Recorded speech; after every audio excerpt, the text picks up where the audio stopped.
As you all know, the LAPD is working in coordination with law enforcement agencies throughout Southern California in apprehending Christopher Jordan Dorner. Christopher Dorner is wanted for a series of crimes, including assaults on officers and 3 homicides in Southern California in the past week. The Los Angeles Police Department and our allied law enforcement agencies are implementing all measures possible to ensure the safety of our LAPD personnel, their families, and the Los Angeles community. We will continue to do so until Dorner is apprehended and all threats have been abated. Dorner is to be considered armed and extremely dangerous. Christopher Jordan Dorner is described as a male African-American, approximately 6 foot tall, 270 pounds. He's 33 years of age. He has black hair and brown eyes. Dorner's photos are displayed here. Dorner's vehicle is described as a late model Nissan Titan pickup. It's a 4-door, dark gray in color. The vehicle is equipped with a roof rack and a tonneau cover over the truck bed. The truck has black rims and a Department of Defense sticker on the driver's side of the front windshield. We are unsure of the license plate as we believe he has switched plates. There is a possible plate of 8D as in David 83997. Photos of the vehicle are also on display. We ask that anyone who sees him or this vehicle should not approach or attempt to contact him, but immediately call 911 and notify law enforcement authorities. The LAPD will remain in constant communication with the allied agency until Dorner is apprehended. It is believed that Dorner was involved in the following incidents. On Sunday, February 3rd, 2012, in Irvine, California, a double homicide. During this incident, we believe Dorner shot and killed Monica Kwan and Keith Lawrence while they sat in a vehicle in a parking structure. Wednesday, February 6th, about 8:30 p.m. in San Diego, an attempt robbery boat theft. Dorner attempted to steal a boat from a boat owner in San Diego. He was not successful and fled the location. This morning, at 1:25 in Chino, California, LAPD officers assigned to a protection detail received a tip from a citizen that Dorner may be in the area. They observed Dorner, and Dorner fired upon the officers. Officers returned fire, and one officer received a non-life-threatening wound to his head, a graze wound literally inches from killing him. Dorner fled, and due to damage to the police vehicle because of his gunshots, the officers were unable to pursue him. Today, at 1:45 in Riverside, California, the murder and attempt murder of Riverside Police Department officers. Dorner ambushed 2 Riverside police officers, resulting in the death of one and the severe injury of the other. I am confirming that Dorner was previously employed as a Los Angeles police officer between February of 2005 and September of 2008. His employment was terminated. Based on Dorner's threat, the LAPD initiated more than 40 protection details throughout the region. These protection details were based on information contained in his manifesto, much of which has been posted online. During the course of the search for Dorner, an officer-involved shooting occurred in the city of Torrance.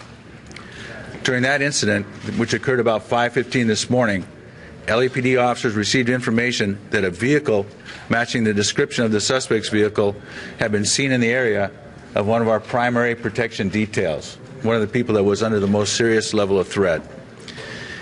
The LAPD officers assigned observed a vehicle matching the suspect's vehicle driving down the street with the lights turned out. Officers approached the vehicle and an officer-involved shooting occurred. The individuals in that vehicle were hit by gunfire.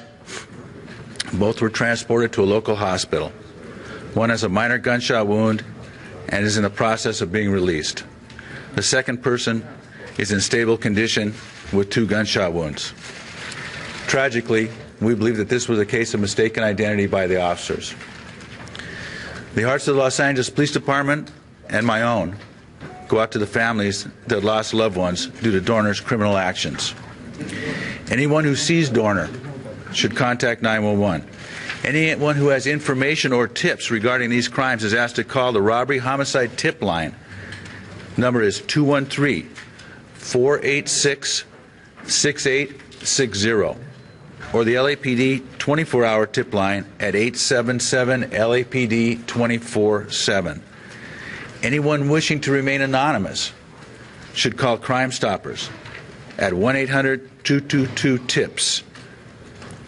Tipsters may also contact Crime Stoppers by texting to phone number 274637.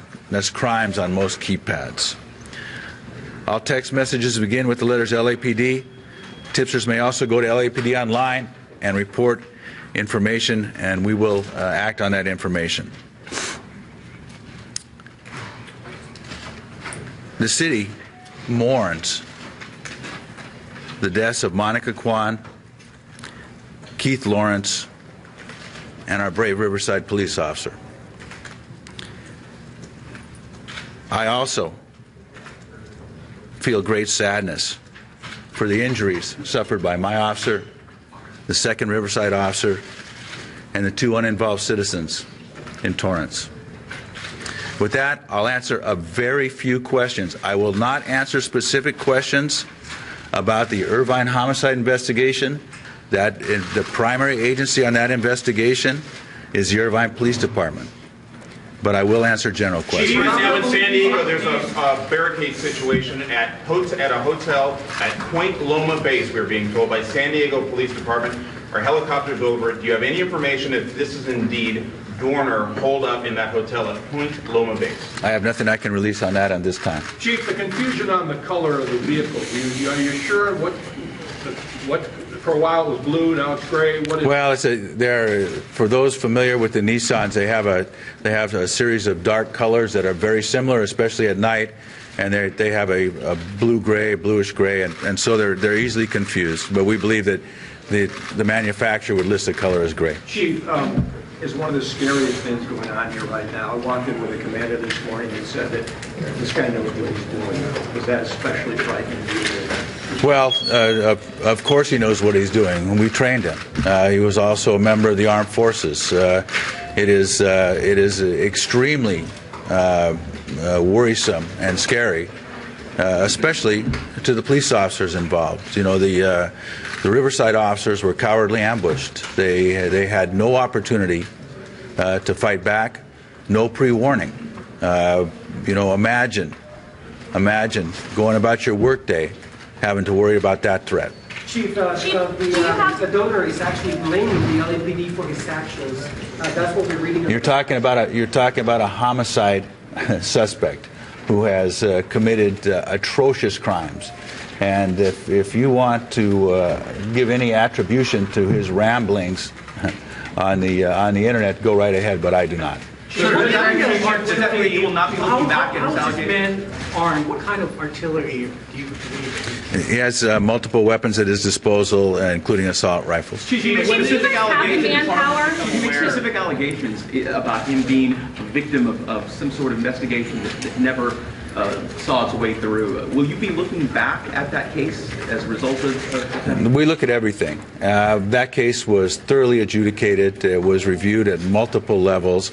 It went to the ultimate reform of review in the LAPD, a Board of Rights, where two command officers and a civilian representative hear the entirety of the case as represented by an attorney and make a judgment. You know, I think that in the analysis you will find Dorner's statements to be self-serving, and the statements of somebody that is extremely unhappy with his lot in life. Have you ever had this kind of security? When did the department become aware of his manifesto, and were there any threats from him to the department previous to that? You know, I don't know of any, no threats came to my level. Prior to that, we became aware of the manifesto this week.